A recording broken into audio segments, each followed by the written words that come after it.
Este vasto universo. Eu diria, de uma forma muito convicta, que há seres infiltrados entre nós em forma humana e em duas modalidades. Assumindo a forma humana quando precisam de forma instável e outros resultados já da hibridização genética na era das abduções e que são seres humanos diferentes para melhor e que estão a alterar, a introduzir uma mutação genética na espécie humana, possivelmente a melhorar a próxima etapa da história da Terra. Si los microimplantes que hemos rescatado de los abducidos se correspondieran con microtransistores o con sistemas de comunicación, tendríamos una prueba irrefutable de que los extraterrestres están haciendo experimentos en la Tierra. Yo pienso que se puede decir que hay extraterrestres entre nosotros, sobre todo en base a algunos casos de encuentros en la tercera fase, como por ejemplo el caso Conil, en donde se asegura que hay seres extraterrestres que llegan a convertirse, a metamorfosearse, a cambiar su forma y se convierten en seres humanos. Esto es importante porque esos seres humanos estarían formando parte de una quinta columna que podría estar tomando decisiones que serían de vital importancia para los seres humanos. Considero que si los humanos somos capaces de manipular a los propios humanos en la misma escala, cómo no unas entidades muy superiores técnicamente y en muchas facetas no nos van a poder manipular. Absolutamente sí. Yo sí creo que hay extraterrestres ya híbridos que parecen hombres completamente infiltrados en nuestra sociedad. De lo que estoy más seguro es que todas las grandes autoridades del mundo siempre han estado directamente, primero, escogidas y segundo, controladas totalmente sin que ellos se den cuenta por esta gente. What if I told É daquelas situações em que um humorista, das duas uma, ou passa a ter um concorrente de peso, ou então arranja matéria de trabalho, sem fim à vista.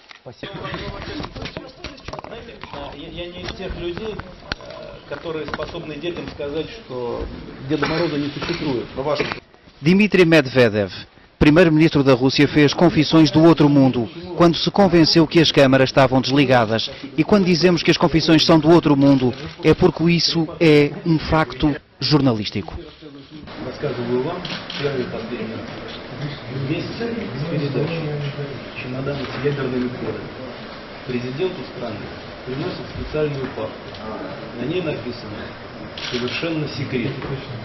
И она целиком и полностью посвящена пришельцам, которые посетили нашу планету. Одновременно выставляются абсолютно закрытые спецслужбы, которые занимаются контролем пришельцев на территории нашей страны.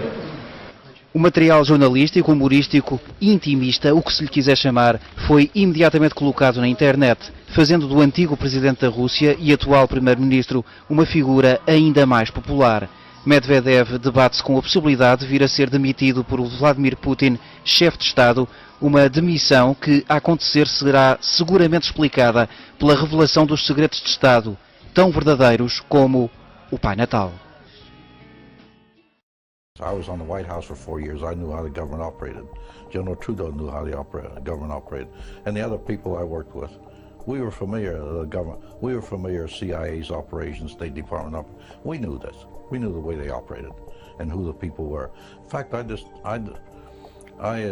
discussed this very thoroughly with Robert Kennedy, at the time Attorney General, the President's brother. In this recently uncovered interview by Open Minds, Colonel Philip J. Corso claims that while he was the chief of the Army's Foreign Technology Division in the early 1960s, he made then Attorney General Robert Kennedy aware of an alien presence. Colonel Corso claims he spoke with Robert Kennedy face to face. He knew about the flying saucers.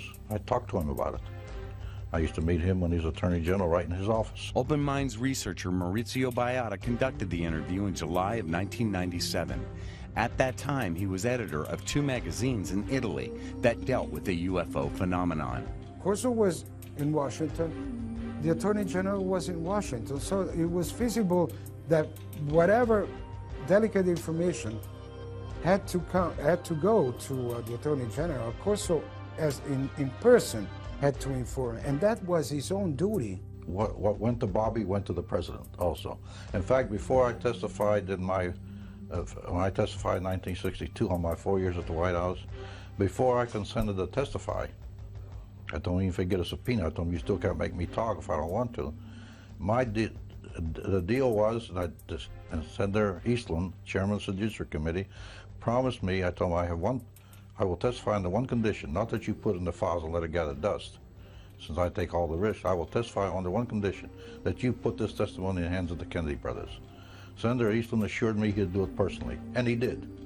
And that's why the Attorney General called me. He wanted to discuss my testimony first.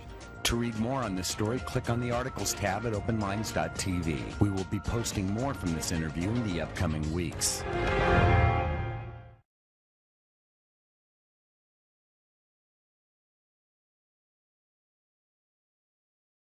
A most peculiar report stating that the renowned scientist and France's first female astronaut Claudie Hainera had to be forcefully restrained after screaming "Earth must be warned," prior to her falling into a coma from a reported overdose of sleeping pills in an apparent attempt at suicide. Of Dr. Hainera's suicide attempt we can read from French media sources. The first French woman in space has been hospitalized after she tried to take her own life, according to published reports. Claudie Hainera, 51, was hospitalized after she tried to commit suicide, an unidentified French government source told Agence France Presse. Another source told AFP that Hainera overdosed on pills. Hainera, a rheumatologist, flew to the Mir space station as an astronaut in 1996 and to the International Space Station, ISS, in 2001. She studied how humans adapt their motor and cognitive skills in weightlessness and monitored astronauts from the ground. Later, on the Mir, she performed experiments in physiology, developmental biology, fluid physics, and technology, according to the European Space Agency.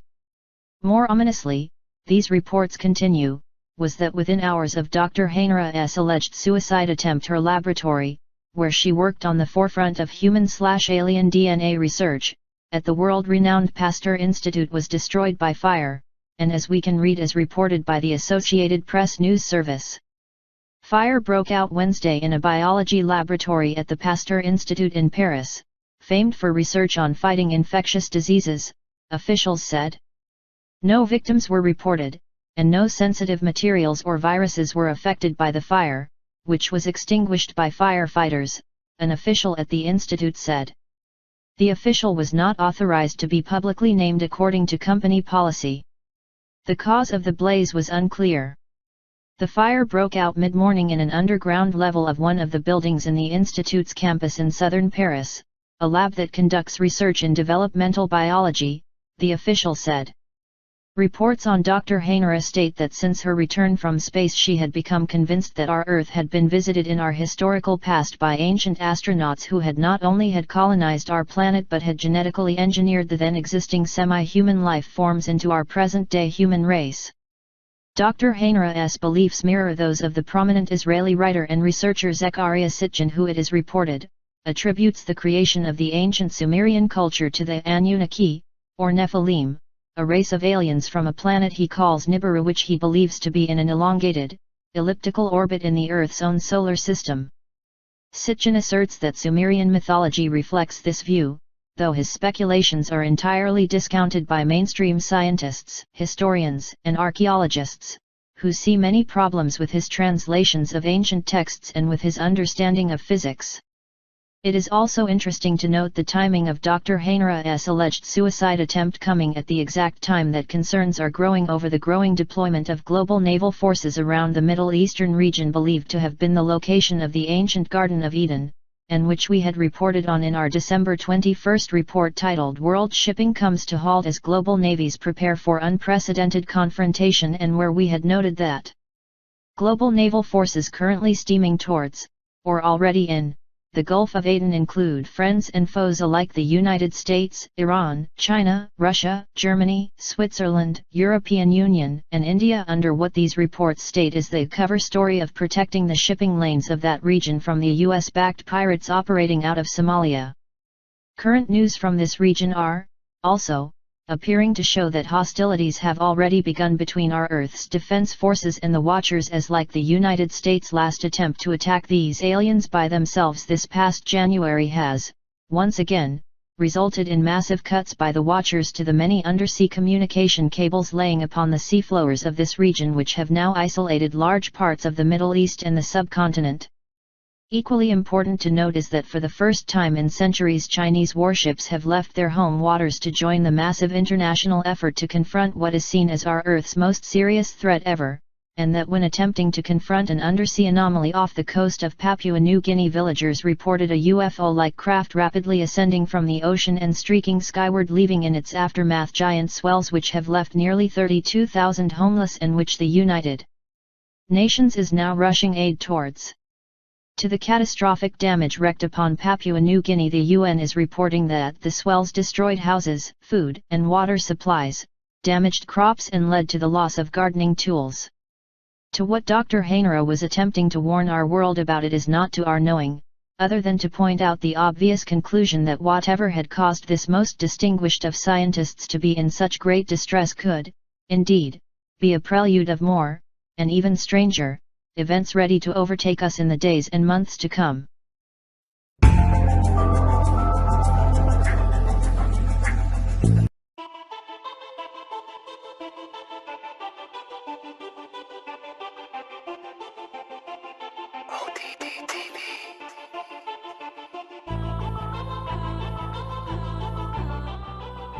NASA claims that we successfully landed man on the moon 6 times between 1969 and 1972. Here we are in 2016, and NASA constantly tells us that we can't go beyond low Earth orbit. Low Earth orbit is between 99 miles and 1,200 miles away.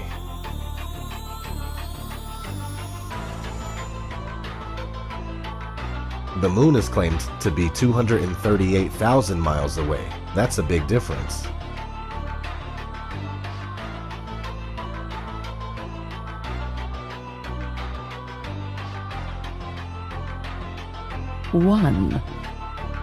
NASA's next spacecraft, already being built and tested across America, will do those things and more. This is the spacecraft that's going to take humans to explore the solar system. It's the next big step for NASA in exploration. Called the Orion Multipurpose Crew Vehicle, or MPCV, this next-generation spacecraft will enable America to explore beyond low Earth orbit. 2. As we get further away from Earth, we'll pass through the Van Allen belts, an area of dangerous radiation. But Orion has protection. Shielding will be put to the test as the vehicle cuts through the waves of radiation. Sensors aboard will record radiation levels for scientists to study. We must solve these challenges before we send people through this region of space. 3. Plan that NASA has is to build a rocket called SLS, which is a heavy lift rocket.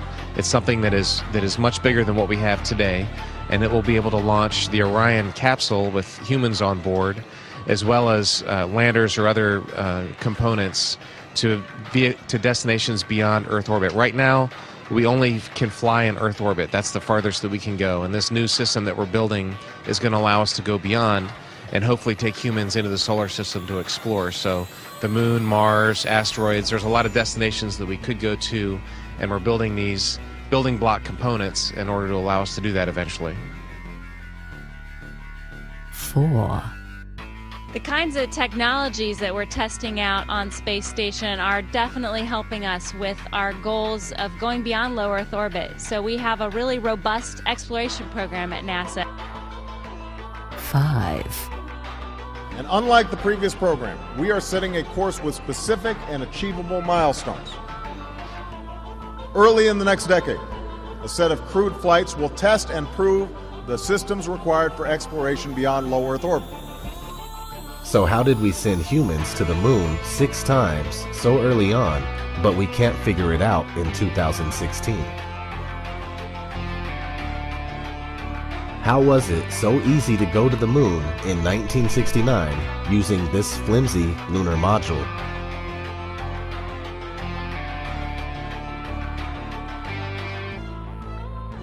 Even more interesting, who was already on the moon filming the arrival of the module?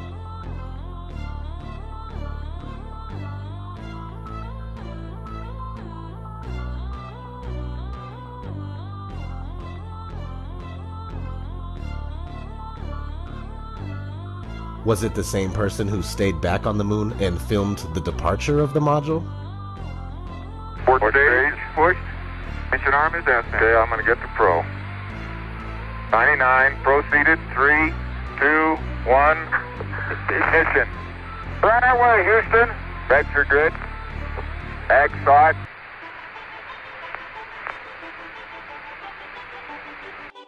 Just wondering. This is ODD TV. Thanks for watching. Hi, my name is Dalton Spurlock, and my question is for Kate. Why is it not possible to physically land on or explore other planets?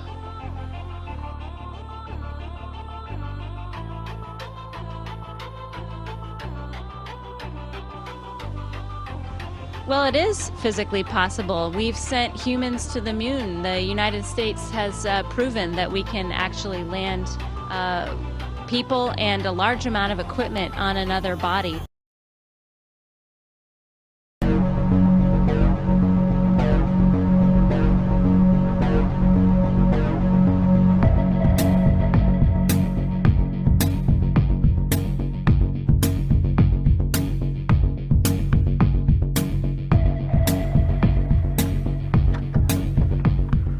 Welcome back to Third Phase of Moon.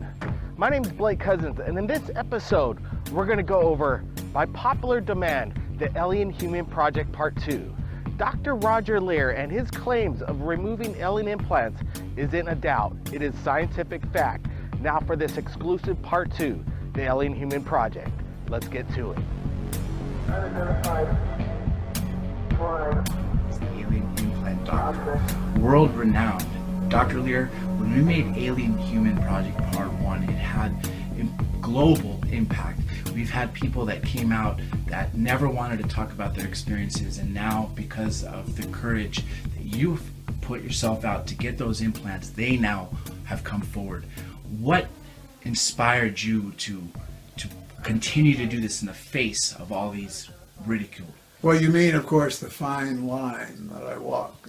Yes. The line of academia, medicine, and research into a tremendously unknown subject. And I say unknown subject, although it's been in existence for thousands of years, because there really isn't that much physical evidence of, things that happen within the field of ufology. We've seen things flying in their skies. We've looked at drawings and cave paintings and wood carvings that have been in existence for thousands of years. But people have been looking for the so-called smoking gun, and that's what we seem to have found. Maybe on purpose, and maybe by accident. I'm not convinced to this day. Why is it that I'm the only one? It seems to be on this entire planet that seems to be removing objects from individuals and then subject them to severe academic analysis and come up with things that are not from this world. You just got to my next point exactly. When you look at a photograph now, 50 years ago, a photograph would have been proof, but now with Photoshop, it can be doctored. What you've been removing is the smoking gun, and a lot of critics, especially the skeptics, always have an explanation for it. Let's go deeper into why we can prove this is the smoking gun and how you would want to invite the academics to look at the lab reports that you've gotten. Well, as to whether I consider myself an academic science, I don't. I'm more like the plumber or the purveyor of the merchandise.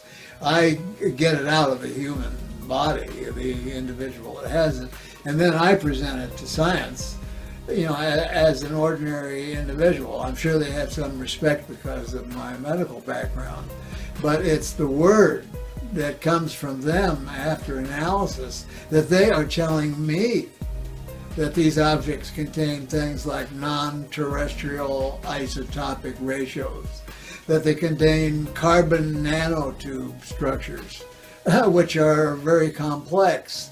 And we're looking at a technology which 8, maybe 9 years ago, there were scientists, noted academic scientists that said they couldn't exist. And now there are companies who are actually using them, making them. Japan is trying to make them into a cloth so that they make clothing out of them. They're talking about a space tower because they are the strongest substance known to man. And if you build a space tower that goes up a mile or two above the Earth and then launch a vehicle from there, you've saved a tremendous amount of money in fuel because you don't have to defeat the amount of gravity that you do from an Earth launch. So we find carbon nanotechnology, and we find things that we don't understand. We find gold spheres, for example, that we don't understand what they do. We find apertures in the metal which are only as wide as one atom. Now that's pretty small. And we haven't been able to yet look down into that aperture and see what's down in there. But one day we will do that. We know that they emit radio waves. We know that they have electromagnetic fields and an electromagnetic residue, which lasts for about 30 to 60 days following their removal. So these are all scientific facts. These are facts that in written reports I get from academia, and I mean top academia, because we have 3 of the world's finest nuclear physicists on our science board for ANS research. And that's not including the myriad of other well-respected laboratories, like Los Alamos National Labs, Southwest Labs, and I could go on and on and on with a list of laboratories. One thing I love is what separates you from all the other researchers is you are a doctor and a scientist that works with data.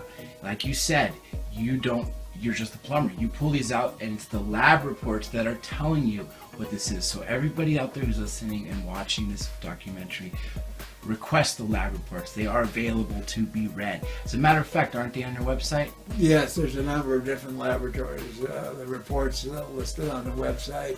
And we also have taken consideration that the initial scientific results came from the National Institute for Discovery Science, which was Bob Bigelow. And he is the one that paid for and got the reports and material from Los Alamos National Labs and New Mexico Tech. So I had nothing to do with it at all. Just presenting him with the specimens and having him send them to the laboratory. And when they came back originally, there was a giant booklet of data. However, there was no report. And that irritated Mr. Bigelow to the point where he called the lab up and he said, look, I'm paying for this. I want a report. And that's when the first report came in. And the scientists that looked at it said these were closest to meteorite samples. Now that was a shock. You just mentioned Bob Bigelow, who was well known for the Skinwalker Ranch. His name has been thrown around ufology for the last couple of years. It's somewhat been in the limelight. Do you think with his Skinwalker Ranch, the laboratory results that he got from funding your research, did he possibly make anything from what he learned? And monetary gain, absolutely no. He put out all his money, never asked me to spend a penny. And now he, of course, has a company called Bigelow Aerospace. And with the consent of the government, he's in a position where he can actually regulate some things because of the nature of the space business. When Mr. Bigelow became involved, he's linked with SpaceX, which is making enormous leaps. They just tested a new rocket, which is called the Grasshopper, a reusable rocket that's not going to burn up in the atmosphere. Do you think, with the lab reports that I was saying, do you think he used any of the findings to apply them to his technologies in SpaceX or anything else that he's doing? That I can't answer. I don't know, because I'm not knowledgeable of what it takes to put a vehicle into space. Now the next thing is that I know that he took designs that he purchased from NASA. For example, the expandable module. That didn't have anything to do with what the findings that I was finding with the implant subject. But yet it took a technology that he developed, and he put up, the Genesis space module, Genesis 1 and Genesis 2, and then looked at all the data coming in, and they are much, much safer space vehicles than the International Space Station. Let's go back and talk about the actual technology. One thing I love is our technology as a human race grows, we're able to dive in these things deeper. One thing you mentioned was single-sized atom particles. What on earth can be made into a size of one atom? Virtually nothing that a human being can do, right? Well, now we can use single-size atom and what we call nanotechnology. That is nanotechnology. If you take a single carbon atom and you string two of them together, and then three and then four, and put them in a circle, then you have a circle of carbon nano atoms. And if you extend this into a tube, you have a CNT, or a carbon nanotube. Now, if you extend that out, then you have something that's similar to wiring without insulation. So let's say you take one of these carbon nano strands and you wrap two of them together, and then you can actually make a cable and you get a carbon nano bundle. But this is sub-microscopic. You have to look at this on the level of an electron microscope. So we have it. We are using it. And this is from what I understand from reliable sources, is the basis for communication in the future. Just as Star Trek talked about, going to subspace frequency. Well, how do you communicate if you're in deep space? Are you going to wait the length of time that it takes us to get a signal from Mars back to Earth? No. So you go into another technology, which is scalar wave technology, faster than the speed of light. And some laboratories, very few, I won't mention who they are, but they are conducting experiments with scalar waves, and they told me that this is the communication of the future, both in television and radio communication. Carbon nanotubes, or the nanotechnology that we humans are using now, was not available when you first removed the first implant, correct? That is absolutely correct. Carbon nanotubes were an argument. It was only existent in the minds of certain scientists that said, perhaps carbon nanotubes exist in nature, but we can't find them. Perhaps they could exist if you could make them. But then the other half said, no, it's impossible. You can't make them. And now to see what that technology was then and what the technology is today, because a carbon nanotube today can be single-walled, double-walled, triple-walled, and you still have that aperture in the center, like the center of a hose. And you can put other material in that center, and that's called a doped carbon nanotube. So let's say you make a very small one, very small doped carbon nanotube, let's say that the substance in the middle of it is a very potent antibiotic.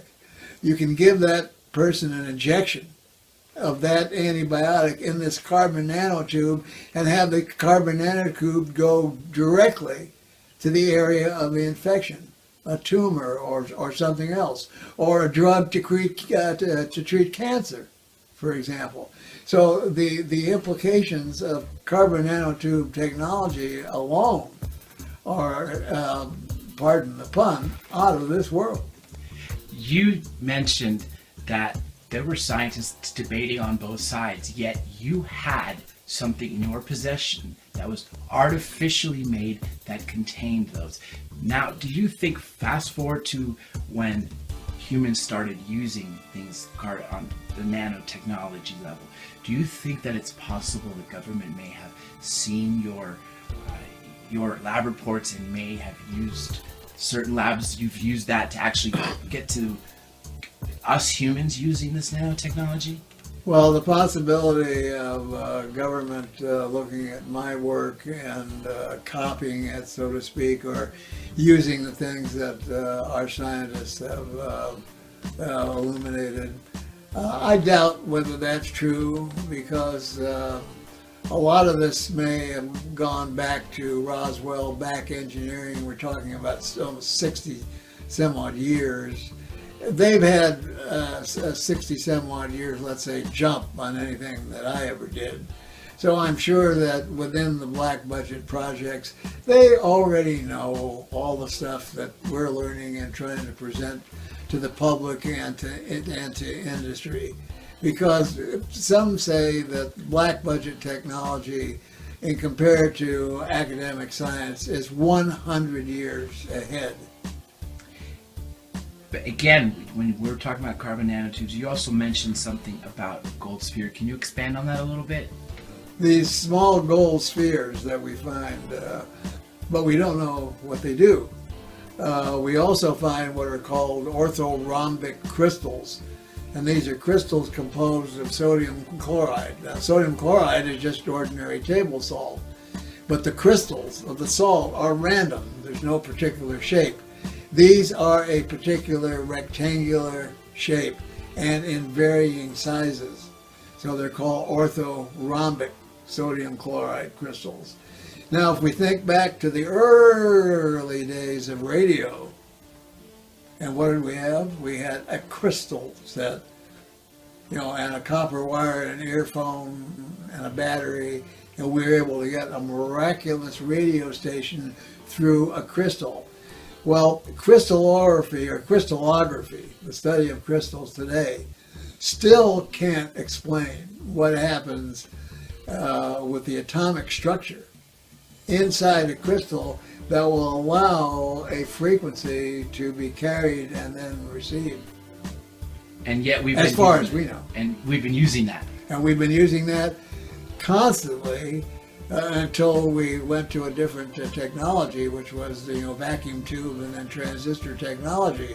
But in all the radios, all during World War II, all the aircraft radios, when you switched from one station to the other, all a lever was doing was going from one crystal to another crystal to another crystal. They were all multiplex crystal sets. Again, more proof that using something without possibly knowing it, and what can that lead to. Now, I want to focus more on why this is the smoking gun, because we know it's the smoking gun, yet those people out there watching this, some of the people who left on the comments, and this first one was released to great fanfare, and there was a lot of people that said wow, this really is happening and it's there.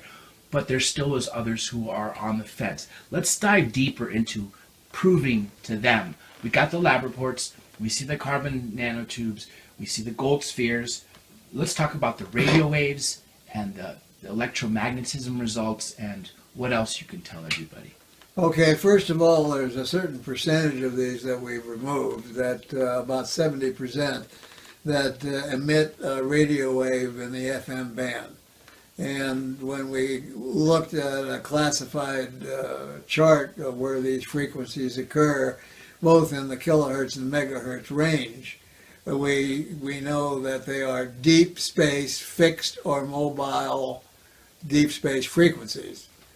Now, the question is, are we really detecting deep space frequencies, or are we merely detecting a harmonic of some other transmission of another kind of a wave, as that I mentioned before, a scalar wave technology that enters our electromagnetic spectrum, and we get what's called a harmonic. And that harmonic in our spectrum are these radio waves that we receive.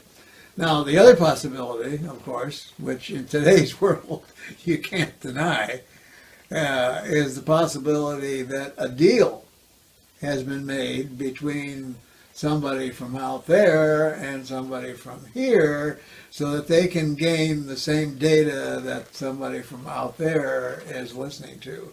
And I believe this is biological data, and it's data having to do with the progression of our DNA. Because if we look at abduction cases all over the world, we see that there's the taking of sperm and ova. That means a genetic experiment is being carried out on human beings on the face of this planet. And if that's true, then maybe they want to find out, just like we do using human logic, how long a bear sleeps or hibernates during the winter, what the metabolism of the body. For example, John Glenn, when he went into space, he complained on national TV of having to swallow implants because it was necessary for mission control to know his body functions, and the only way that they could get it in was to have him swallow them. So he did. He swallowed them, and they got the information. But, you know, to make a comparison, suppose somebody else wanted to know the information that NASA was getting. They would, you know, tune in on it, and they would be able to get it too, because they're not operating in a scalar wave or unknown technology. So those are the two possibilities. One is that they are true radio frequencies that we're getting, or that they are harmonic of something like a scalar wave which travels through space faster than the speed of light. Since the last film, Alien Human Project 1, there have been significant changes, such as the citizen hearing. Can you tell everybody in the world who's watching this what changes you've had, including your testimony there, what else you've done, what else your research has unlocked? Well, in case the viewer of this program doesn't know what the citizens hearing is, it was a hearing that was conducted in Washington, D.C. at the National Press Club. And it was set up to mimic the way a hearing would be conducted in Congress. And we had retired congressional members. I'm sad to report that Dr. Roger K. Lear, also known worldwide as the alien implant doctor, passed away this Friday, March 14th, 2014. He leaves behind an enormous legacy of work very few people have had the courage to face. With over 17 implants removed over a period of 20 years, Dr. Lear had the courage to stand up in the face of mainstream science and academics by having them look at the raw data. All of us at Third Phase of Moon and the UFO community will miss him, especially his extremely warm heart. He was larger than life and will always be remembered. Now again, let's watch the Alien Human Project when he last spoke with us at Third Phase of Moon.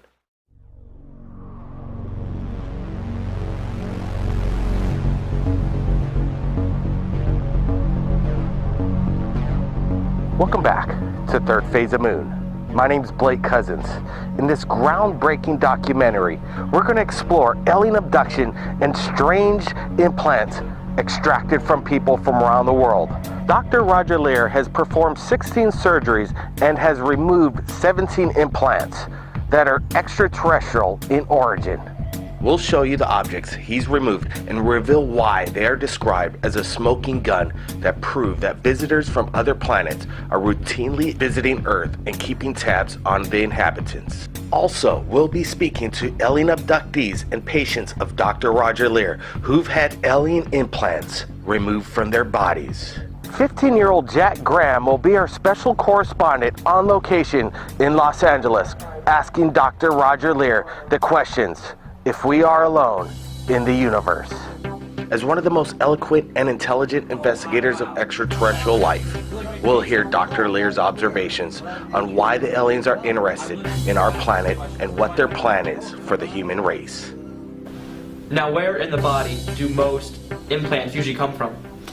Well, that's an interesting question of where we find them in the body. What we've come to the conclusion is that they have to be in areas that are relatively superficial and near a bone.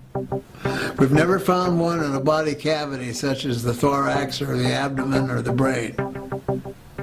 Now, we've also come to the conclusion that maybe this is necessary because the electronics of the mechanism, we found that this may be necessary because it's broadcasting a signal.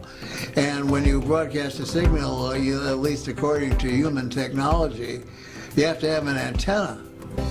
And what better antenna could be than the skeleton of the body? It contains all the minerals necessary for an antenna. So perhaps that's why they're in such association with bone. The other aspect of it is if you're doing millions of these, and you're doing them all over the world, and there's a large number of abductees. The Roper poll in 1993, 1996 said that at least 2% of the American population is involved in alien abduction, and that was a conservative poll because there's a lot of people who are not going to want to answer these questions at all. And then if you multiply that by the world's population, you're talking about a lot of people. So to get remote information as to what is going on within the human body, like we tag bears, we tag porpoises and whales and so on, we can study their habits, how long a bear hibernates, what their metabolism is during the wintertime and so on. Even John Glenn, or an astronaut, complained on national television that he had to swallow implants because mission control had to have that physiological information. Now, one of the things that we haven't talked about at all is why are implants there in the first place? Now, why exactly do you think that implants are necessary? Well, I think, again, based on human logic. And let's say, the human race is in a state of infancy, because we haven't been around that long. A race that may be hundreds, thousands, or maybe millions of years older than we are may not use the same logic as we do. So the answer I'm going to give you is based on our human logic. It looks like to me that the entire human race is being genetically re-manipulated again. Because if you look at the children born within the last 60, 75 years, they are not the same human as a person who is my age. In fact, a gentleman by the name of John White, who used to put on UFO conferences in the state of Connecticut, years ago recognized this, and he came up with the term Homo Noeticus. Instead of Homo sapien, Homo Noeticus, and that means new human. If you listen to what a child has to say today, and ask them or get a feeling for where they get their knowledge from, it's not from the book, it's not from TV, it's not off the computer. They already know it. It's a different kind of human being. So if you're doing a genetic manipulation on a population, you might want to know exactly what's going on genetically without having to abduct the individual again. So you would do it remotely, like as I stated previously, with what we do with lesser animals. Now, would you, for example, reach into the ocean and pull out a fish and tell the fish, I'm going to put a tag on you so I can know what your swimming habits are or what you eat? No, they would just we would pull the fish out, do our thing, put them back. We do it with manatees. I just watched Animal Planet this morning. The manatee doesn't know they have a broadcasting device. We don't explain it to them, that we want to learn about their metabolism and their eating habits and so on. So they just do it. Well, that's, kind of what they're doing with us. They put these devices in so that possibly they can gain remote information without ever having to come back and abduct us again. Now, which is another interesting thing. I've been asked, well, how come I can take them out? Do aliens want it to be found? That's a good question. Do aliens want it to be found? And if they didn't, I guess I wouldn't be taking them out. And then I get asked, well, who else is doing this? And as far as I know, I'm the only person in the world. And I did research. Prior to the time I did the first one, even though I thought it was going to be a funny joke, I wanted to see how many implants were taken out previously. And all I did was I read through the UFO literature, and I saw the things were taken out. They turned to powder, they disappear, they dropped, they did this, they did that, but nobody ever came up with anything. And so I do cases, and I come up with actual physical objects that can be sent to material scientific laboratories and get opinions. I mean, I can't explain that. That's strange. And if somebody had told me, 50 years ago that I would ever be doing anything like this, or would have traveled to 42 countries, or have done the things that I've done, or done the television programs and radio programs I've done, I would have told them they were nuts. Now, I know you removed many implants. How similar are the implants to one another? Are they each clones of themselves, or do they vary? Well, the implants that we have removed in the past, we have about 7 that look exactly the same. And if you lined them all up on gauze sponges, you would never tell one from the other. We have a few that are different, but I have synthetically divided them into 3 categories. Ones that are metallic and covered with a biological coating, ones that are non-metallic, and one that is biological. And each operates a little bit differently. But the 7 that we have that are metallic rods with biological coatings are virtually all the same. Now, do you personally believe that you've been contacted by aliens? I would have to say the answer to that is yes. I can tell you an episode that occurred with my family, my daughter and myself, in Laughlin some years ago, which I wrote a book, I wrote a part of a book called Chopped Liver. And we talked about that incident, but during the awards banquet that we were having at the conference, I was asked to come outside with my family. So there was a lot of people who were lined up at the fence along the Colorado River. And we were in back of a lady in a white dress, and I said, what's going on? What's happening here? She said, oh, you missed them, you missed them. There was about 7 of them out here. And I said, 7 what? She said, 7 craft. Wow. And I said, oh, well, I started looking around, and I didn't see anything. And, if you start staring at objects in the heavens, your eye muscles begin to twitch, and I thought, well, these people are having what's called nocturnal nystagmus is the word for it. And then suddenly, like in the movie A Beautiful Mind, where you can look up at the heavens and you can find any geometric concentration of stars that you want to see. There's thousands, millions of them there. So our attention was called to a triangle of stars. Now there was a big, bright, full moon, really bright. And right below the moon was this triangle of stars, and the whole 40 people seemed to be concentrating on this triangle of stars. And then suddenly the bottom two stars started to move, and they came downward and they went into a pair, and they slowly went towards the corona of the moonlight and disappeared. And at the same time, I think everyone there got a telepathic message: yes, we're here, believe it, bye-bye. And my daughter, who was about 12 years old at the time, said, "Dad, are those folks coming back again?" So, yes, I believe I have been contacted by non-terrestrial beings. That's fascinating. Now, what would you say is the most credible argument you've ever heard for abduction? Well, the most credible argument that I've heard for abduction in the cases that we've done surgery on would be very hard to delineate, because when we set up our set of criteria and protocols, the individual must have some kind of a memory of being associated with the abduction phenomena.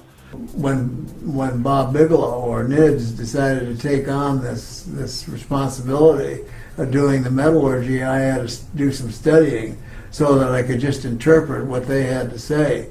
And I started getting reports back, and the first report we got back was they were comparing, this was Los Alamos National Laboratory. They were comparing these to meteorite samples. Wow.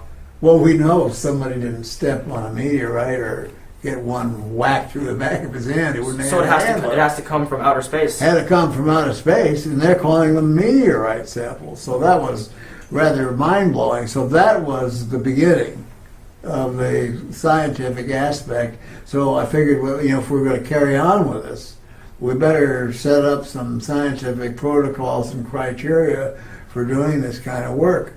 And then we formed our 501c3 nonprofit organization, ANS Research, and no charges were then ever made to any of the surgical candidates.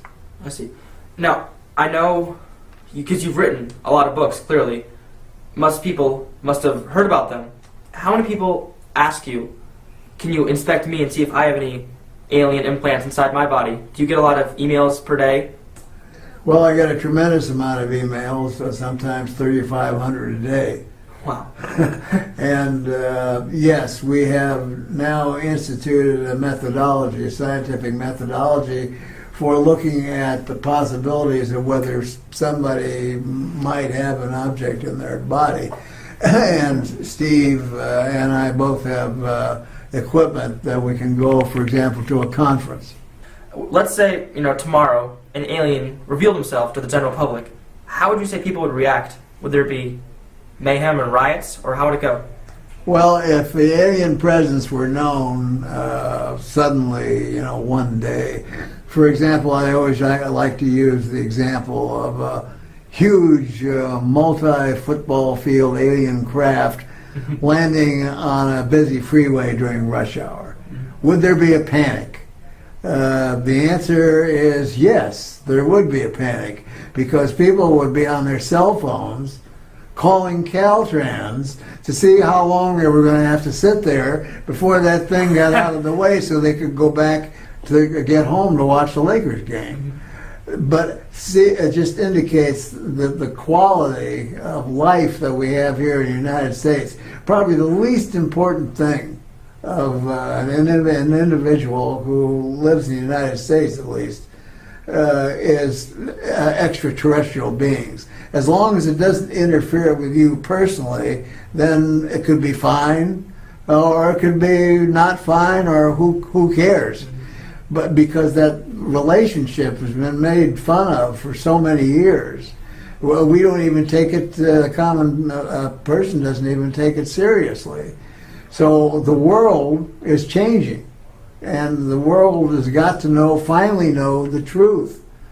Government sources and private industry has taken over most of the knowledge of, the extraterrestrial presence. Yeah. I guess, do you have any good guesses as to why aliens would contact us? You know, what makes us stand out that aliens would want to put their implants inside of us?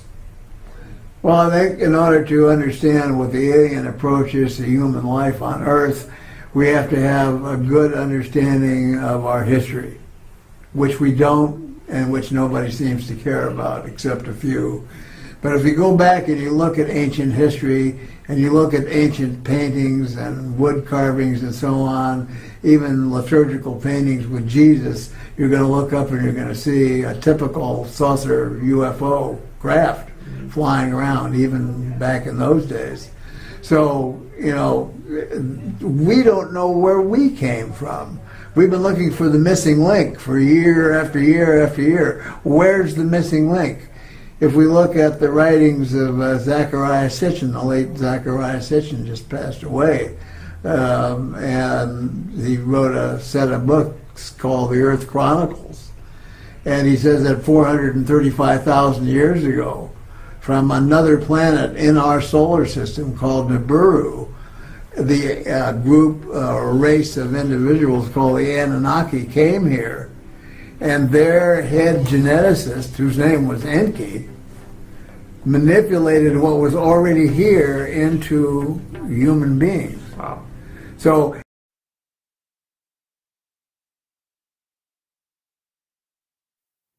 yes, well, as we get older and older, I'm 77 right now. You can't live forever, you know.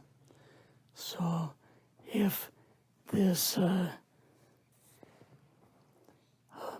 procedure I'm going to have to clean the blood doesn't work, then I've got probably a few more months to make it before my kidneys shut down, you know. So that's kind of why I'm kind of going along with the interview at this time.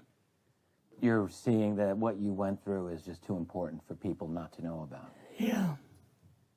Yeah. Can you just, can we start at the beginning with your military career and just walk through what exactly your experiences were? Was drafted into the military and got into the U.S. Army. After that, I was sent to the Signal Training Center in eastern United States. What year would this be? 58. I went through the signal training course. And at that time, I went through the radio teletype course and also the cryptography course, crypto. They had 5 instructors that were getting out of military service. So they pulled the top 5 students, and I was 3rd in the class. So I got pulled as an instructor. Now, were you at this time also working yet for CIA? No. Not yet? No. After one day, my boss came to me, and he said, how would you like to, make some extra money? And I said, oh, money is good. So he's explained to me that he could put it through, would have to get a top secret White House Q clearance for the job, And I thought, boy, must be a pretty exclusive thing, And I said, well, what is this?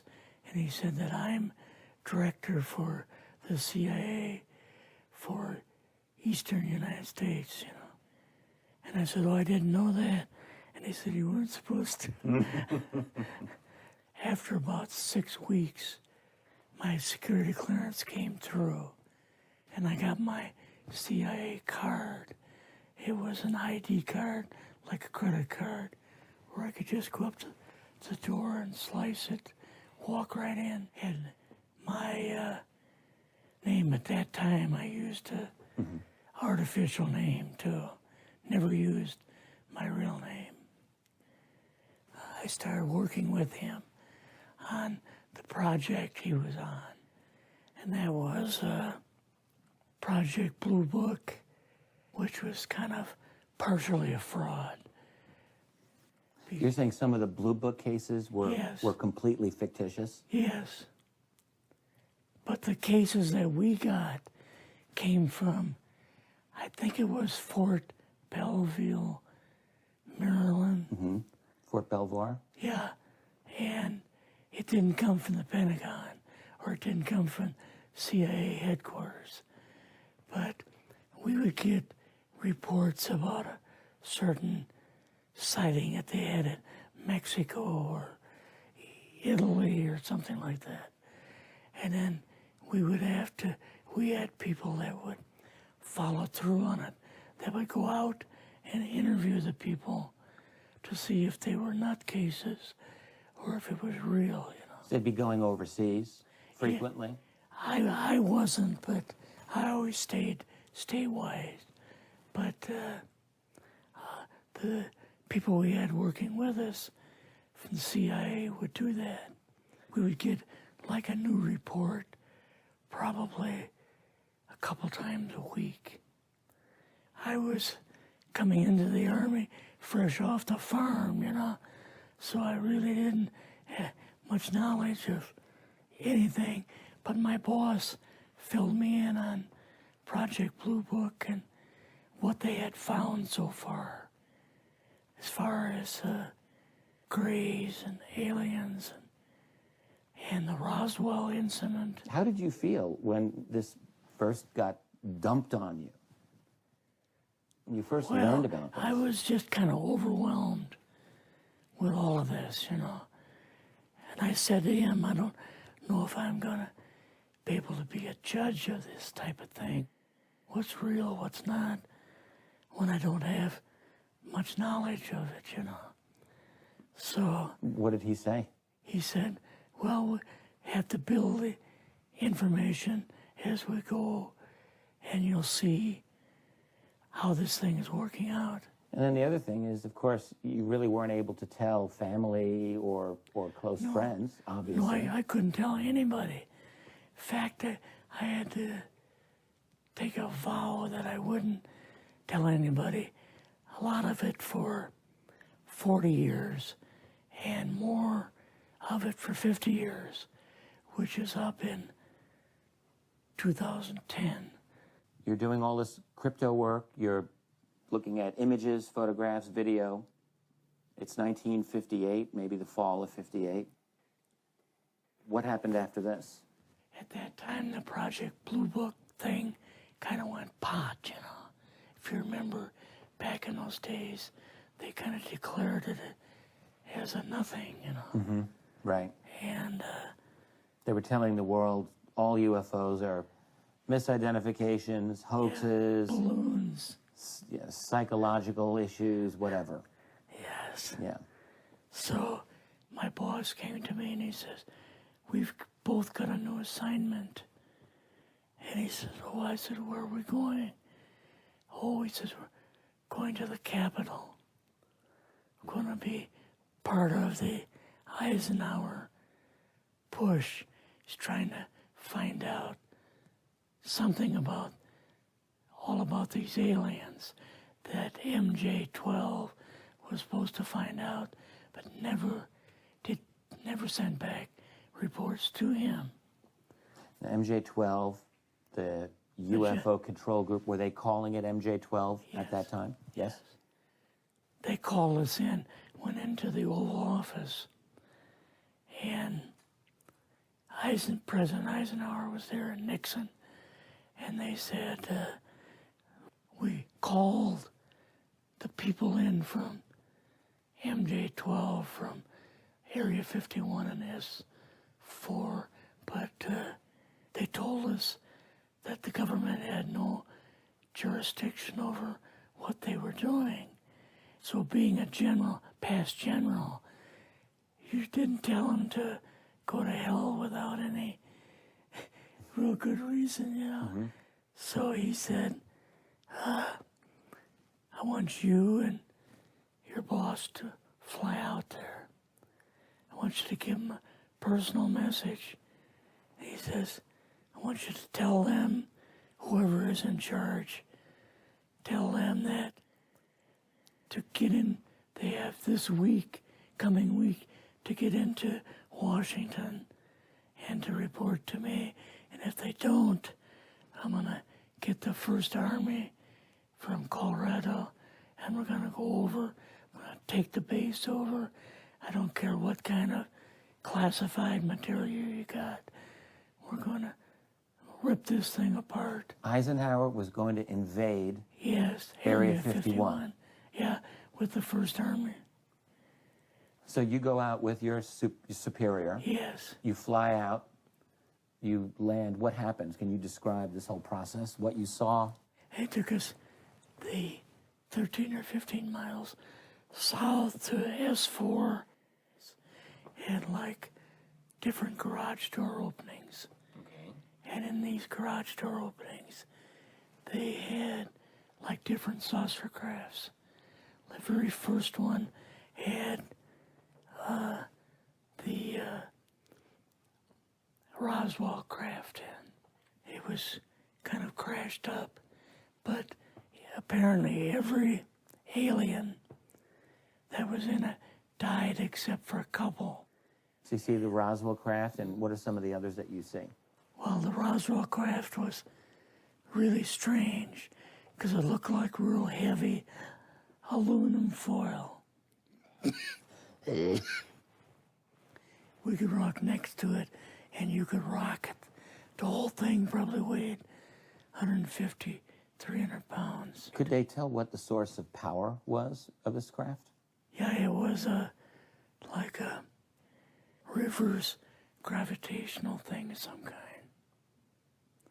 In fact, one later on, I got the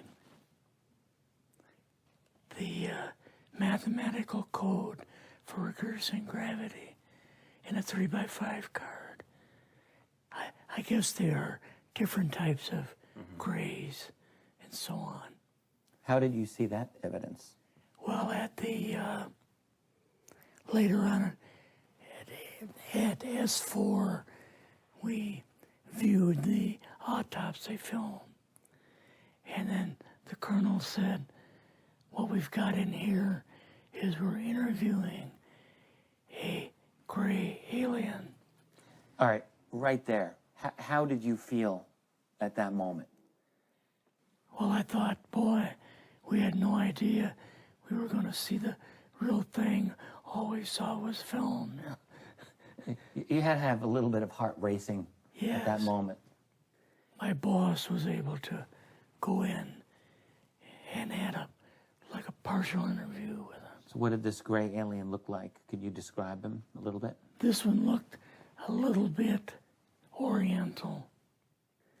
So I'm just wondering if it looked almost human, what about this didn't look human? No, it didn't look human as far as the skin tone and basically the shape of it and the size. How was its head size compared with a normal human, for example? Brain was kind of a little bit bigger. And some of the nose was very, very small. And the ears were just like holes. Mouth was very small. Now, why were they bringing you out here at all, anyway, to see an alien? What was the point? To go back and tell the president they actually had one. So he did not know at this point if there was an alien at S4? No.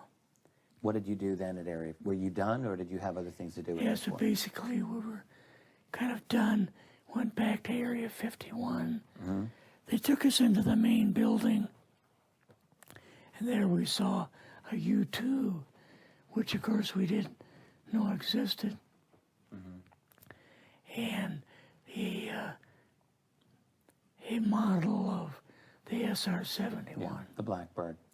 So, but like I mentioned earlier, it was not a model of the current Blackbird, It's an earlier version. but an early version. Did you go directly to Washington after this? Or did Yes. you go somewhere else? How did they get, did you fly We regular airline or? We flew back to the commuter plane back to the air base, and then took President Eisenhower's Lockheed Electra back to Washington. You and your supervisor, Yeah. superior officer, and now you're meeting with the president? Yes. Can you describe this? Well, we met with him in, the second story of the old OSS. You and your supervisor, Yeah. superior officer, and now you're meeting with the president? Yes. Can you describe this? Well, we met with him in, the second story of the old OSS warehouse building. And Eisenhower and Nixon were there, and also Hoover was there. So he asked us what was going on, and we told him about the alien, the whole situation, and the black projects and so on, and he was just totally shocked. He appeared for the first time to be worried, you know, like he was worried. I would think that Eisenhower would, I mean, he certainly knew that flying saucers were real. Yes. He knew that there were aliens. So I guess I'm just wondering, what would he have been, really surprised about? Surprised about the black programs. Eisenhower said, got to keep this thing completely secret. You know, can't talk about this. Your actual name is, the name you grew up with, that was a different name than what you Yes. had in the... I never used it in the CIA at all. Now, what about today? You're going on the public record, and this is still sensitive information, even though earlier you talked about, security oaths that maybe expire after a certain period of time. 50 years. But you're still concerned. Linda Motenau's phone call, her phone was tapped, and they got my phone number, and through the telephone company, they were able to find me, and so on. When they found you, what happened? I was going to a grocery store. Two guys in black suits come out of a black Lincoln town car and came over to see me. And they told me that I better not publish anything or talk to Linda about any more things. So at that time, I did, I stopped. That was enough to intimidate you. Yes. Rather remain anonymous. Never show my face on anything. Really, thank you for doing this. Yes, this was, I guess, kind of a good idea because I feel much better having talked about it. I kind of feel like there's a load off my shoulders. Really? Because I had an awful lot of secrets that I had kept over the years.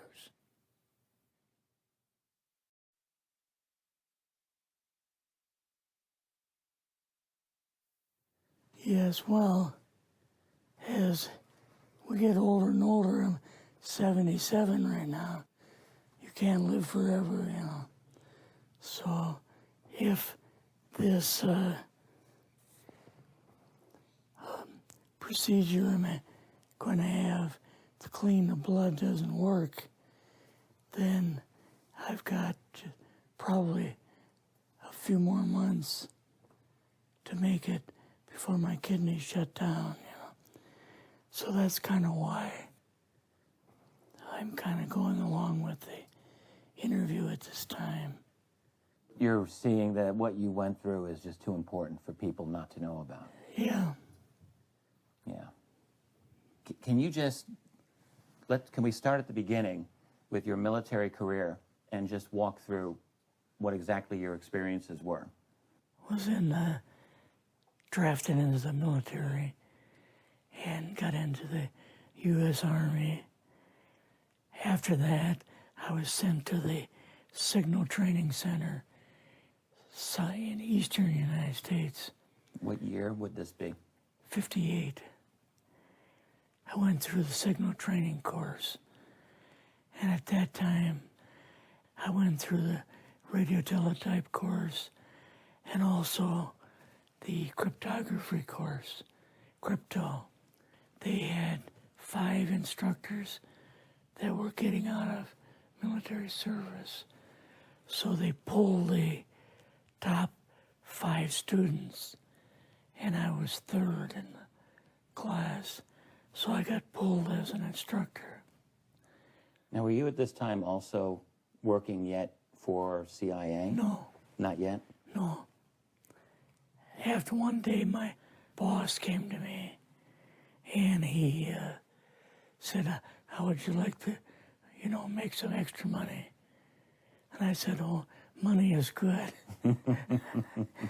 So he's explained to me that he could put it through, would have to get a top secret White House Q clearance for the job, And I thought, boy, must be a pretty exclusive thing, And I said, well, what is this? And he said that I'm director for the CIA for Eastern United States, And I said, oh, I didn't know that. And he said, you weren't supposed to. After about 6 weeks, my security clearance came through, and I got my CIA card. It was an ID card, like a credit card, where I could just go up to the door and slice it, walk right in. And my name at that time, I used an artificial name too. Never used my real name.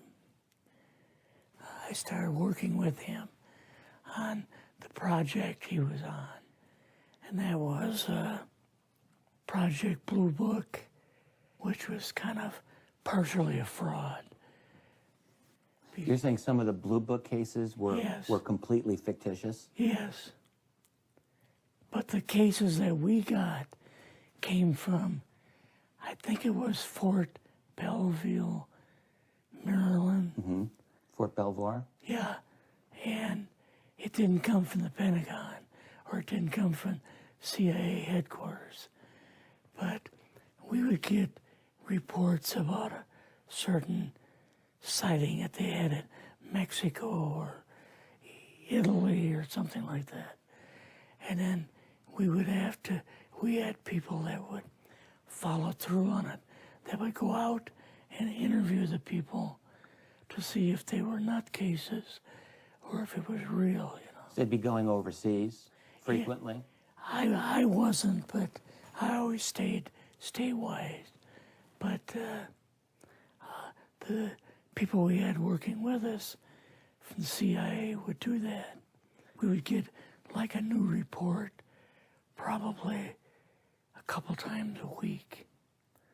I was coming into the Army fresh off the farm, so I really didn't have much knowledge of anything, but my boss filled me in on Project Blue Book and what they had found so far, as far as grays and aliens and the Roswell incident. How did you feel when this first got dumped on you? When you first learned about this? I was just kind of overwhelmed with all of this, And I said to him, I don't know if I'm going to be able to be a judge of this type of thing.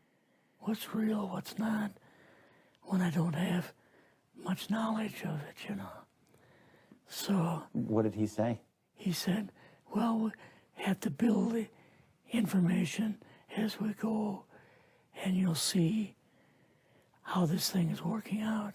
And then the other thing is, of course, you really weren't able to tell family or close friends, obviously. No, I couldn't tell anybody.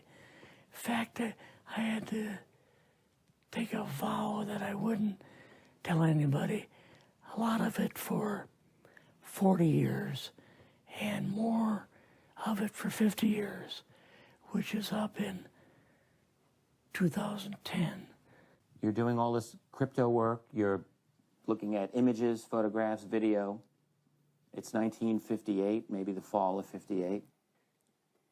What happened after this? At that time, the Project Blue Book thing kind of went pot, you know. If you remember, back in those days, they kind of declared it as a nothing, you know. Mm-hmm. Right. And they were telling the world all UFOs are misidentifications, hoaxes, balloons, psychological issues, whatever. Yes. Yeah. So my boss came to me and he says, we've both got a new assignment. And he says, oh, I said, where are we going?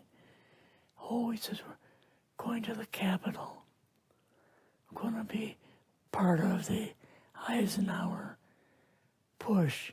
He's trying to find out something about, all about these aliens that MJ-12 was supposed to find out, but never sent back reports to him. The MJ-12, the UFO control group, were they calling it MJ-12 at that time? Yes. They called us in, went into the Oval Office, and President Eisenhower was there and Nixon, and they said, we called the people in from MJ-12 from Area 51 and S4, but they told us that the government had no jurisdiction over what they were doing. So being a general, past general, you didn't tell them to go to hell without any real good reason, you know. Mm-hmm. So he said, I want you and your boss to fly out there. I want you to give them a personal message. And he says, I want you to tell them, whoever is in charge, tell them that to get in, they have this week, coming week, to get into Washington and to report to me. And if they don't, I'm going to get the 1st Army from Colorado and we're going to go over, we're going to take the base over. I don't care what kind of classified material you got. We're going to rip this thing apart. Eisenhower was going to invade Yes, Area 51. Yeah, with the 1st Army. So you go out with your superior. Yes. You fly out. You land. What happens? Can you describe this whole process? What you saw?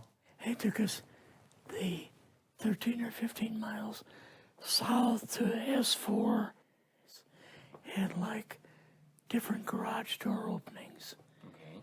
And in these garage door openings, they had like different saucer crafts. The very first one had the Roswell craft in. It was kind of crashed up, but apparently every alien that was in it died except for a couple. So you see the Roswell craft, and what are some of the others that you see? Well, the Roswell craft was really strange because it looked like real heavy aluminum foil. We could rock next to it, and you could rock it. The whole thing probably weighed 150, 300 pounds. Could they tell what the source of power was of this craft? Yeah, it was like a reverse gravitational thing of some kind. In fact, one later on, I got the mathematical code for reversing gravity in a 3x5 card. I guess there are different types of grays and so on. How did you see that evidence? Well, at the later on at S4, we viewed the autopsy film, and then the colonel said, what we've got in here is we're interviewing a gray alien. All right, right there. How did you feel at that moment? Well, I thought, boy, we had no idea we were going to see the real thing. All we saw was film. You had to have a little bit of heart racing at that Yes. moment. My boss was able to go in and had like a partial interview with him. So what did this gray alien look like? Could you describe him a little bit? This one looked a little bit oriental. So I'm just wondering if it looked almost human, what about this didn't look human? No, it didn't look human as far as the skin tone and basically the shape of it and the size. How was its head size compared with a normal human, for example? Brain was kind of a little bit bigger. And some of the nose was very, very small. And the ears were just like holes. Mouth was very small. Now, why were they bringing you out here at all, anyway, to see an alien? What was the point? To go back and tell the president they actually had one. So he did not know at this point if there was an alien at S4? No. What did you do then at Area? Were you done, or did you have other things to do with Yeah, S4? so basically we were kind of done, went back to Area 51. They took us into the main building, and there we saw a U-2, which of course we didn't know existed. And a model of the SR-71. Yeah, the Blackbird. So, but like I mentioned earlier, it was not a model of the current Blackbird, An earlier version. but an early version. Did you go directly to Washington after this? Or did Yes. you go somewhere else? How did they get, did you fly regular airline or? We flew back to the commuter plane back to the air base, and then took President Eisenhower's Lockheed Electra back to Washington. You and your supervisor, Yeah. superior officer, and now you're meeting with the president? Yes. Can you describe this? Well, we met with him in, the second story of the old OSS. You and your supervisor, Yeah. superior officer, and now you're meeting with the president? Yes. Can you describe this? Well, we met with him in, the second story of the old OSS warehouse building. And Eisenhower and Nixon were there, and also Hoover was there. So he asked us what was going on, and we told him about the alien, the whole situation, and the black projects and so on. And he was just totally shocked. He appeared for the first time to be worried. You know, like he was worried. I would think that Eisenhower would, he certainly knew that flying saucers were real. Yes. He knew that there were aliens. So I guess I'm just wondering, what would he have been, really surprised about? Surprised about the black programs. Eisenhower said, got to keep this thing completely secret. You know, can't talk about this. Your actual name is, the name you grew up with, that was a different name than what you had in the... I never used it in the CIA at all. Now, what about today? You're going on the public record, and this is still sensitive information, even though earlier you talked about, security oaths that maybe expire after a certain period of time. 50 years. But you're still concerned. Linda Moulton-Howell's phone call, her phone was tapped, and they got my phone number, And through the telephone company, they're able to find me, and so on. When they found you, what happened? I was going to a grocery store. Two guys in a black suits come out of a black Lincoln town car and came over to see me. And they told me that I better not publish anything or talk to Linda about any more things. So at that time, I did, I stopped. That was enough to intimidate you. Yes. Rather remain anonymous. Never show my face on anything. Really, thank you for doing this. Yes, this was, I guess, kind of a good idea because I feel much better having talked about it. I kind of feel like there's a load off my shoulders. Really? Because I had an awful lot of secrets that I had kept over the years.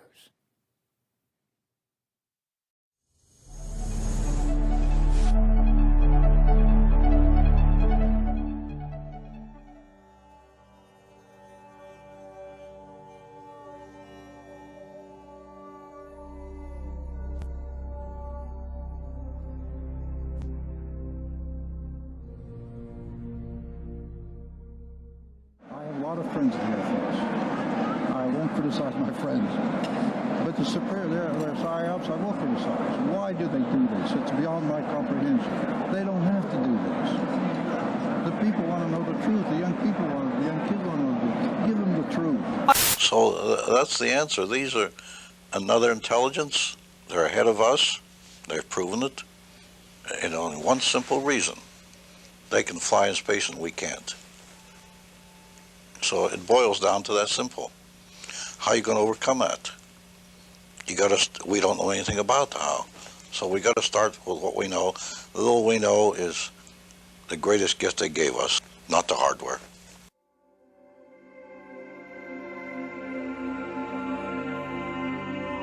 I wasn't at Roswell in 47. 47, I just come back from Italy. I'd been chief of security intelligence in Rome. And in the intelligence business, I was trained really by the British. I was an MI-19. So when I came back, I went to Fort Riley, Kansas. I was stationed there. It was the veterinarian post and we still had horses. And I was instructor at the intelligence school, and we had an aggressor force that I was. So one night, I was a post-duty officer. Post-duty officer means that I was in control. For that night, I was the one that checked all the guards, checked all security areas. In fact, checked the whole post. I was the duty officer that night. And I went to the veterinarian section, and a sergeant I knew very well was sergeant of the guard that night. I told him, Sarge, how's everything around here? And he said, fine, sir. I told him, they told me to be careful to watch this area because you have a sense of something sensitive here. He said, you want to see it, sir? I told him, yeah, let's go look. And I knew this sergeant he was a master sergeant. I went back, and there was 5 crates there, like 5 or 6, I think it was 5. I lifted one up, and here's this body there and floating in fluid. And I looked at it about 10, 15 seconds, not much more than that. So I put it back down and I said, Sarge, come on, get out of here now. I don't want to get you in trouble. Because I'm the duty officer, I can go around, walk around here. But you might get in trouble for coming back. Just come on, let's go. Come out with me. So we went out, and I told him, where did it come from, Sarge? He said, well, 5 trucks are coming through here from an airfield in New Mexico, and they're heading for Wright-Patterson Air Force. Now, in those days, there weren't all these big roads now. In those days, Route 40 was about the only cross-country route.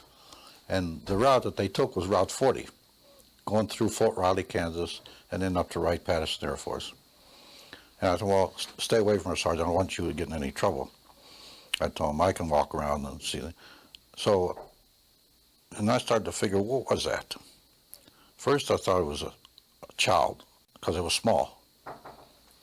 Then I looked at this head and all, right away. And this was only happened in a matter of seconds. Then I put the end back down, and the head was different, the arms were spindly, the body it was gray. So right at that moment, I figured, I don't know what this thing is. So like an intelligence business, I just better put it in the back of my head here and wait till maybe in the future I get corroboration so I can evaluate what it is. So I promptly forgot about it.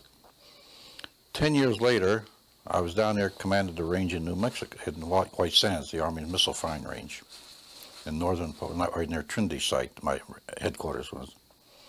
So my own radar started picking up items going 3,000–4,000 miles an hour in this area. I had pencil beam radars which locked on the target. And the boys told me about 3,000 or 4,000 miles an hour, quick acceleration, they break the lock. And that was one of the best radars we had during the time. So every time that would happen, once I notified our headquarters, they said, oh, forget it, we're not interested. So I figured I won't tell them anything anymore. So every time that would happen, I'd tell the boys, bring me the tapes. Because all my computers and my firing had a tape which gave the whole firing sequence, and then we could check it after if anything went wrong, see? So I'd tell them, deliver the tapes to me personally, and I'd look them over, and yet what they told me was true. Then I left and went to Germany, and I started picking up the same things in Germany, 3,000–4,000 miles over flying Germany. Again, the pencil beam radar would lock on, and all the ones that would lock would break. Just before that, I was 4 years at the White House, and I kept getting reports there. But they were just reports. I mean, and they weren't actually cast in any sense that you put them in a file and keep them all together. They just were sporadic reports that came through. Of course, I had all the clearances, so I'd get them, even code reports I used to get and all. And I did get one time a report that NSA was getting signals from space, which were not just space noise or or unscrambled or something you couldn't read. They were really very perfect and looked like something was guiding them. There was a real message, but we were never able to decode it. This was a very coordinated message. It wasn't space noise or jam or jumble mumble or anything like that, or just noise coming. It was a pattern. So the evaluation, maybe it might come from outer space, some beings, and I got that report when I was at the White House, because I had the NSA clearances and all. And when I came back, General Trudeau pulled me in. He had reorganized research and development from a secondary mission logistics to a very compact, good unit, about 3,000 officers. It wasn't too compact. And then I went. He made first when I reported in, I was a special assistant. Then he created the Foreign Technology Division about a week later and put me in charge of it. There, I started getting the topsy reports. I started getting other crash reports, the artifacts I got. And by that time, I established, and I visited the site here. But when I came to research and development, which was 14 years later, by the way, I inherited all these artifacts, and I inherited the reports, the topsy reports from Walter Reed Hospital. Now, Walter Reed, there was a laboratory there, which was our laboratory, and we financed. That's who did the topsies for us. But we didn't leave any copies to them. All copies had to come back to us, because after all, it was our lab. We financed it all. So there I started getting indication, proof that a crash really happened here. Of course, then I kept it quiet for 35 years. I had an oath with the general, and I didn't reveal the names of people. Even he criticized me. He said, 35 years you kept a secret, didn't even tell your family. I thought, why should I tell anybody? No, the general told me, he said, Phil, let's keep it secret. When I die, though, I relieve you of my oath. 3 years ago, the general died. And I started putting all this on paper. My grandchildren, he said, what'd you do during the war? I said, I better leave them a legacy.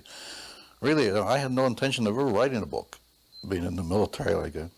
But finally it evolved and gradually moved up. I started to write, and it evolved into this finally. So that's the background, my background, and as I say, I had the evidence that a crash did happen here. And where did it happen? The site that I went to the other day was CNN. Because that's the one, I've been to that site now, that's the 5th time I've been there. The one I saw was at one of the air bases. Yeah, I'm not going to say where it was, but it was there. And that was it. I didn't go in it. And I say that I had a lot of information on what was inside. There was nothing I could gain by going inside and looking at it. I had the drawings, how it looked inside. I had what was in there. And really, to go in, it'd have been curiosity.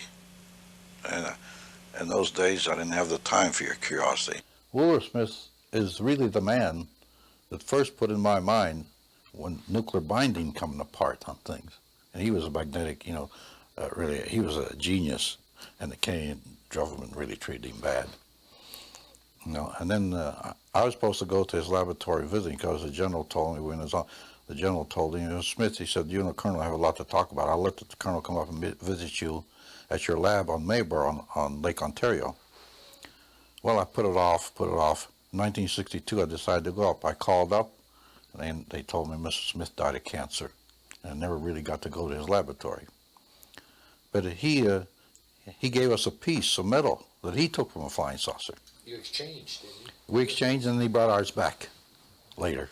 I was going to ask you one last thing. If you only had a moment to speak in open congressional hearings to discuss what happened 50 years ago, what would you say? I say it happened, and I'd add on to that. Give us information to the young people of the world in this country. They want to hear it. They want it. Give it to them. Don't hide it and tell lies and make stories. They're not stupid. They're not young men that'll panic. In fact, my own nephew was research director of DACO Corporation. He tells me, he says, Uncle Phil, why don't they tell us the truth? We're not going to panic and pull our hair out. And one good example of this, which I always tell, to prove this point, that the young people will want it and they're not going to panic, they want to hear this. And that's one of the reasons I wrote this. Even my own grandchildren now will see it. And I always prove it this way. I commanded a battalion of 1,500 men, combat battalion. Average age of my soldiers was 19 and a half years old. I told my exec one day, my God, Maine, we're sending babies into battle. And these kids, they fought the greatest armies in the world. They didn't run. They didn't panic. They stood there and fought. And why do you think they'll panic? They wanted this information. They deserve it. It's their information. It doesn't belong to the Army or the Department of Defense. It's theirs. If it's classified, take the classification off and give it to them. Who's covering it up now? I mean, is there any one organization? Look, I always say this. Now, here's what I say. The government is so big and so vast that if you leave it alone, it'll cover itself up. When I testified in front of missing prisoners of war in front of Congress, the Senate, and later, not too long ago, in front of the House. And they asked me a question like this, and I told them, look, it amazes me when a Scowcroft, a General Scowcroft, and a Kissinger can come up here in front of you, gentlemen, and say there's no information there. I sent it myself from Tokyo over a teleconference over a 2-year period. How can I say that? And all the families were sitting there, and they wanted to hear this, see. Later on, we searched for it, we found it. It had fallen through the cracks. The politicians didn't care. They want their own little bailiwick, their own little ego, and do their own little job and get in the newspapers. If a prisoner of war missing from families, they don't care. And I brought this out when I testified. And the cover-up happens like that sometimes with nobody doing anything. It'll cover itself up and fall through the cracks, as I put it. And we never trusted CIA because in my day, Stalin gave orders to get to this information that came out of Roswell to some of his top scientists and agents. That order went out. And we knew that in the special intelligence that I was in the Pentagon, which was very closely held. KGB trying to penetrate that, but they never did. And we knew that Stalin, they send agents out all over this area here to try to get information on Roswell. And yet we stood back like fools and said it didn't exist. It was a weather balloon. They didn't think it was a weather balloon. Countries in Europe are taking this very serious, and not like us here. They're not going to put out stories that there were dummies came out of the air or people with big heads. Those people are a little more serious about this than we are. But around here, I'm even surprised to see the reaction from these people.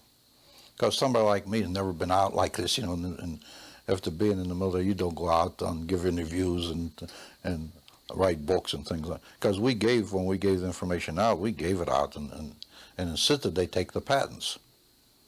But also we put a little bit of a requirement on there. Feed it back to us for the competitive edge of the Army. Take the patents, make all the money you want, but but give it to the American people and give it to the world. The Japanese, they interviewed me, and I told them when we put the integrated circuit out, we also gave it to you. I've testified in front of 6 congressional committees. If they want me to, providing it's serious, and they're not going to put it in the archives and just put it away. And when I went to Robert Kennedy, this is a provision I put on, I would testify if I went 4 years to the White House, that something is done with it, not just Congress sitting up there for publicity purpose. I'll go any time they want to. There's no hitch on me.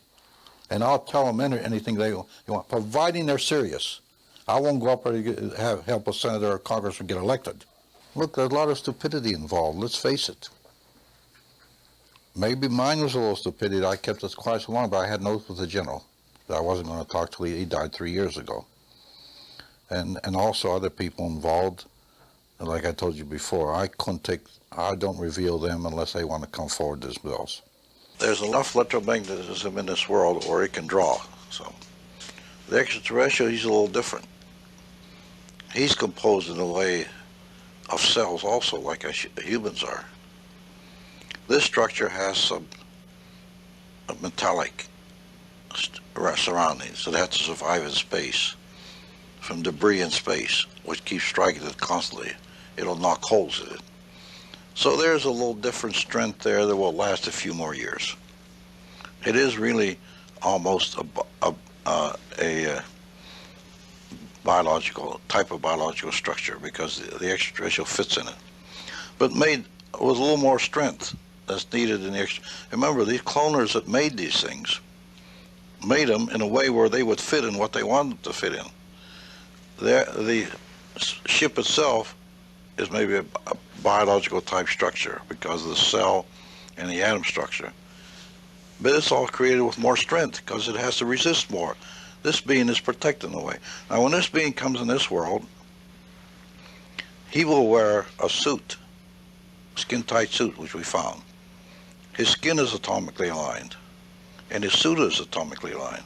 That's to repel radiation and harmful effects, even cosmic action. Since he doesn't breathe air, the ones that come alive in this world will have a type of helmet on them. And since he doesn't speak, he has no vocal cords, he will have something that intensifies a transmission that he maybe can communicate. Well, the head really wasn't that big, but in portions of the body, a small body, it looked big. And the eyes, there was no nose or anything like that. It had spindly legs. So that was about it because I didn't have any autopsies. And I just put it off because I figured, well, maybe someday I'll get corroboration and be able to evaluate. Later, I got my hands on the autopsy report in 1961 when I took charge of the Foreign Technology Division from Walter Reed Hospital, our own laboratory. So there I start putting it all together. What did you read in the autopsy reports? Well, the nature of the body inside. Because before that I never knew that. They did an autopsy and they cut it open, all the brain and all. And the brain was different and most of the body was different. But no nose, no mouth, no ears, no vocal cords, no digestive system, no sex organs. So then we came to the conclusion that it was a humanoid clone. So that's, and as I say, when I saw the body, there was nothing else to go on. Later on, though, I got the autopsy reports that experts had done, our own experts. Discretion better part of valor, we just kept it to ourselves. Only certain people know about it, head to head, brain to brain, no paper trail. And we were able to accomplish something. Now, discussions with the German scientists, we had discussions. General Trudeau told me one day, it took us 5 years to fully develop a transistor, that somebody else started, and the integrated circuit. If we didn't have the help, like Obert says, that we've been helped, and Smith said, the boys upstairs, it would have taken us 250 years. The message in my book that I like to see is that the younger generation look at this and see what we did and see the help we got from outer space, and these beings exist. And let the young people know that that's the future that they're going to be seeing and live with. And you got a good example. Mitchell already confirmed a lot of this. That's what I think the message of the book is, and what I like to see it do. Let the young people, we're old, we're going to be gone. Let those young people, they need this help. They're going to be the ones that carry it on. It's been right. Only through our stupidity, we didn't do it right. Now it's coming out. And look how it's snowballing. The general public is not stupid or dumb. They can recognize a lie or the truth. Give them the truth. I'm trying to tell the younger people, this is it. Not people like me. I'm 82 years old. What's it going to make to me? But these three, my little grandchildren, they got to know this. They're going to be living this in the future. Let them know how it started, where the seed came from. Intentional or unintentional doesn't matter. It came. That's all. Whether they gave it to us or not is not important. We got it. We had it. Whether they gave it to us intentionally or it was a mistake or something, that doesn't matter. We didn't really operate as a family unit, being open about our feelings. Everything was kept a secret, and so that was carried on, you know, even my mother, you know. And so it affected us as human beings, and you know, when I graduated school, it was very difficult to interact with people because I felt that there